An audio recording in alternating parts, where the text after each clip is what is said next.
অফলাইনে যখন আপনি ফর্ম ফিল আপ করেছেন তখন দেখবেন সেক্ষেত্রে আপনার রিলিজিয়ন কি, আপনি হিন্দু নাকি মুসলিম সেটা কিন্তু জানতে চাওয়া হয়নি। কিন্তু যখনই অনলাইনে ফর্ম ফিল আপ শুরু হলো তখনই আপনি হিন্দু নাকি আপনি মুসলিম সেটা কিন্তু এখন জানতে চাওয়া হচ্ছে। অর্থাৎ আপনার রিলিজিয়ন কি সেটা জানতে চাওয়া হচ্ছে। তার মানে কি মুসলিমরা অন্নপূর্ণা ভাণ্ডারে টাকা পাবেন না, নাকি এই প্রকল্পের টাকা পেতে গেলে আপনাকে হিন্দু হতেই হবে? এরকম কি কোনো কারণ রয়েছে? তো এটা কেন করা হলো, কেন হিন্দু কিংবা মুসলিম নাকি আপনি সেটা জানতে চাওয়া হলো, সেটাই জানাবো। সেই জন্য ভিডিওটিকে সম্পূর্ণ দেখতে থাকুন।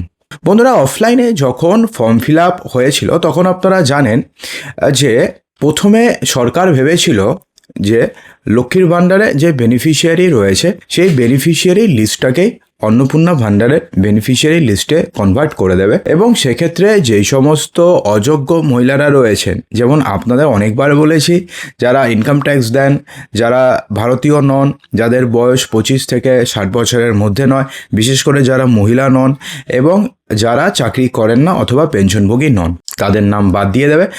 তো তাদেরকে বাদ দিয়ে একটা লিস্ট বানাবে যাদের ক্ষেত্রে সমস্ত যোগ্য মহিলারা থাকবেন। তো সেই লিস্ট অনুযায়ী যাদের নাম অলরেডি লক্ষ্মীর ভাণ্ডারে রয়েছে তাদেরকে কোনো ফর্ম ফিল আপ করার দরকার পড়বে না। যারা যারা নতুন করে আবেদন করতে চান তারাই শুধুমাত্র অন্নপূর্ণা ভাণ্ডারের জন্য আবেদন করবেন। এটাই ছিল প্রথমে সরকারের লক্ষ্য। তো তারপরে যখন অন্নপূর্ণা ভাণ্ডারের পুরো বেনিফিশিয়ারিকে লক্ষ্মীর ভাণ্ডারের বেনিফিশিয়ারিকে অন্নপূর্ণা ভাণ্ডারে যখন কনভার্ট করতে গেল তখন দেখা গেল যে এত অযোগ্য ধরা পড়ছে যে সেটাকে আর কোনোভাবে আলাদা করা সম্ভব হচ্ছিল না।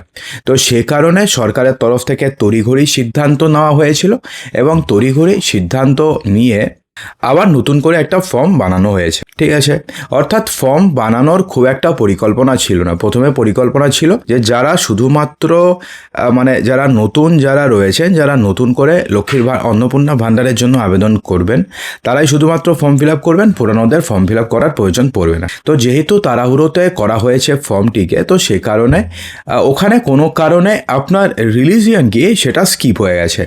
নর্মালি কি হয় দেখবেন, আপনারা যদি কোনো পরীক্ষায় ফর্ম ফিল আপ করে থাকেন, অথবা আপনার ছেলে অথবা ভাই অথবা বোন যদি কোনো পরীক্ষায় ফর্ম ফিল আপ করে থাকে, তাহলে সেক্ষেত্রে রিলিজিয়ন কিন্তু একটা ম্যান্ডেটরি পার্ট। অর্থাৎ আপনার জাতি কি, আপনি হিন্দু নাকি আপনি মুসলিম, সেটা কিন্তু অবশ্যই সব সময়তে আপনাকে মেনশন করতে হয়।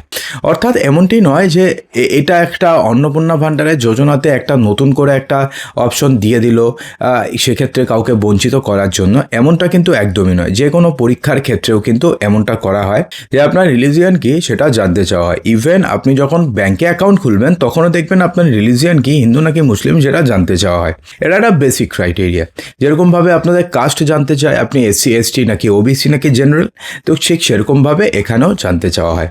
তো কিন্তু যখন অনলাইনে যখন ফর্মটিকে আনা হলো তখন কিন্তু তার পিছনে অনেক দিন ধরে ভালো করে ডেটা অ্যানালাইসিস করে কোথায় কোথায় ভুল হয়েছে অফলাইন ফর্মে, সেগুলোকে অ্যানালাইসিস করে তারপরে অনলাইনে ফর্মটাকে চালু করা হয়েছে। তো সে কারণে অনলাইনে যখন ফর্ম ফিল আপ চালু হয়েছে সেক্ষেত্রে রিলিজিয়ান ব্যাপারটা চলে এসছে, যেটা অফলাইনে আসাও উচিত ছিল, কিন্তু অফলাইনে কোনো কারণে মিস হয়ে গেছে। আবার নতুন করে যদি ফর্মটাকে আপডেট করে তাহলে যারা যারা ফর্ম ফিল আপ করে দিয়েছে, যাদের অ্যাকাউন্টে টাকা ঢুকে গেছে, তারা আবার প্যানিক করে যাবে যে আমাদের কি আবার নতুন করে ফর্ম ফিল আপ করতে হবে নাকি। তারা আবার নতুন করে ফর্ম ফিল আপ করার জন্য দৌড়বে, আবার একটা ঝামেলা তৈরি হবে। তো এই সমস্ত ঝামেলা যাতে না হয়, তো সেই কারণে অফলাইন ফর্মটাকে আলাদা করেই রাখা হয়েছে, এবং অনলাইনে ফর্মের জন্য নতুন করে একটা অপশন অ্যাড করা হয়েছে, যেটা হচ্ছে আপনি হিন্দু নাকি মুসলিম। সেক্ষেত্রে আপনি যদি হিন্দু হন তাহলে নিশ্চিন্তে সেখানে হিন্দু দিয়ে দিন, আপনি যদি মুসলিম হন তাহলে সেক্ষেত্রে নিশ্চিন্তে আপনি মুসলিম দিয়ে দিন। আপনি হিন্দু হলে আপনাকে ডাবল টাকা দেওয়া হবে বা আপনিই টাকা পাবেন, আর যারা মুসলিম রয়েছে তারা টাকা পাবেন না, এমনটা কিন্তু কোনো সরকারি গ্যাজেট নোটিফিকেশনে নেই। আপাতত এই টাকা হিন্দু মুসলিম নির্বিশেষে যারা যারা এলিজেবল, অর্থাৎ যারা যোগ্য, তারা প্রত্যেকে তাদের অ্যাকাউন্টে টাকা পাবে। দেখুন, এই ফর্ম নিয়ে কিন্তু প্রথমে একটা ঝামেলা তৈরি হয়েছিল যে এত কিছু জানতে চাওয়া হচ্ছে, তাহলে কি আদৌ সরকার অন্নপূর্ণা ভাণ্ডারে টাকা দিতে চাইছে নাকি তারা চাইছেই না। কিন্তু তারপরে দেখা গেল যখন অন্নপূর্ণা ভাণ্ডারে টাকা ছাড়ার কাজ যখন শুরু হয়ে গেল, যখন দেখা গেল যে অন্নপূর্ণা ভাণ্ডারের ফর্মে মানে সব কিছু না দিলেও পরেও টাকা পাওয়া যাচ্ছে, তখন কিন্তু সাধারণ মানুষের মনে কিন্তু একটা বিশ্বাস জন্মে যে না, যে টাকা সত্যি এরা দেবে। এমনটা নয় যে ফেক তারা প্রমিস করেছিল দেবে না, তারা টাকা দেবে এবং অনেকে টাকা পেয়েছে এবং অনেকে টাকা পাচ্ছে এবং দ্বিতীয় কিস্তির টাকা অলরেডি ছেড়ে দিয়েছে। আপনাদের মধ্যে যারা যারা 3 তারিখে পাননি তারা সবাই, অর্থাৎ আপনারা আজকে পর্যন্ত যারা যারা জমা দিয়েছেন তারা সবাই টাকা পেয়ে যাবেন। ঠিক আছে, তো বোঝাতে পেরেছি যে হিন্দু মুসলিম আলাদা করে দেওয়ার জন্য আপনারা টাকা পাবেন না বা মুসলিমরা টাকা পাবেন না, এমন কোনো ব্যাপার নেই। এটা একটা রিলিজিয়ান, একটা বেসিক ক্রাইটেরিয়া। এটা যে কোনো ফর্ম ফিল আপের ক্ষেত্রে এটা থাকে, ব্যাংকে অ্যাকাউন্ট খোলার ক্ষেত্রেও এটা থাকে। আপনি যদি এলআইসিতে যদি আপনি পলিসি নেন তো সেক্ষেত্রেও দেখবেন এখন এগুলো আপডেট হয়ে আছে। অর্থাৎ এক্ষেত্রে আপনাদের চিন্তা করার কোনো দরকার নেই যে হিন্দু হলে টাকা পাবেন বা মুসলিম হলে টাকা পাবেন না। আপনারা হিন্দু হন, মুসলিম হন, আপনারা যদি যোগ্য হন তাহলে আপনারা টাকা পাবেন, কিন্তু অবশ্যই আপনাকে ভারতীয় হতে হবে।